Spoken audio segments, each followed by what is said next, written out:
বিশ্বকাপ ফাইনাল মানেই পুরো পৃথিবীর চোখ এক মাঠে। একদিকে আর্জেন্টিনা, অন্যদিকে স্পেন।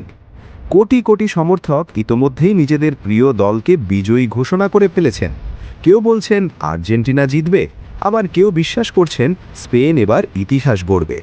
কিন্তু আজ আমরা কথা বলবো এমন এক ভবিষ্যৎবাণী নিয়ে, যা কোনো ফুটবল বিশ্লেষক, সাবেক খেলোয়াড় কিংবা কোচের নয়, বরং এই ভবিষ্যৎবাণী এসেছে একটি কুকুরের কাছ থেকে।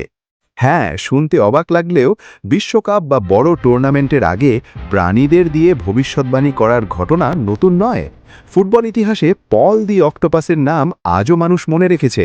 সেই অক্টোপাস 2010 বিশ্বকাপের একের পর এক ম্যাচের ফল অনুমান করে পুরো বিশ্বকে চমকে দিয়েছিল। আর এবার সেই একই ধরনের একটি ভিডিও ভাইরাল হয়েছে সোশ্যাল মিডিয়ায়। ভিডিওটিতে দেখা যাচ্ছে একটি কুকুরের সামনে রাখা হয়েছে দুটি ফুটবল, একটি আর্জেন্টিনার পতাকার রঙে সাজানো আর অন্যটি স্পেনের। এরপর কোনো নির্দেশনা ছাড়াই তাকে ছেড়ে দেওয়া হয়। চলুন দেখিনি কুকুরটি শেষ পর্যন্ত কোন বলটি বেছে নিল। ভিডিওতে দেখা যায় কুকুরটি সরাসরি আর্জেন্টিনা এবং স্পেনের বলটির কাছে চলে যায়। অর্থাৎ এই কুকুরের ভবিষ্যৎবাণী অনুযায়ী ফাইনালে জিতবে স্পেন। এখন দেখার বিষয় তার এই ভবিষ্যৎবাণী শেষ পর্যন্ত মাঠে সত্যি হয় কিনা। মনে রাখবেন, এটি শুধুই বিনোদনের উদ্দেশ্যে তৈরি একটি মজার ভিডিও।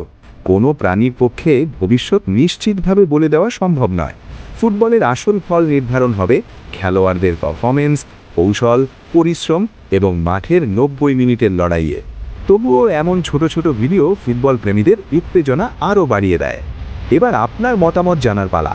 আপনার কি মনে হয়, এই কুকুরের ভবিষ্যৎবাণী সত্যি হবে, নাকি সম্পূর্ণ উল্টো ফল দেখবে পুরো ফুটবল বিশ্ব? এখনই কমেন্টে লিখে জানান, আর্জেন্টিনা নাকি স্পেন। আর এমন আরও বিশ্বকাপ আপডেট, ফুটবল বিশ্লেষণ এবং ভাইরাল ভিডিও সবার আগে দেখতে চাইলে ভিডিওটিতে একটি লাইক দিন, চ্যানেলটি সাবস্ক্রাইব করুন এবং বেল আইকনটি অন করে রাখুন।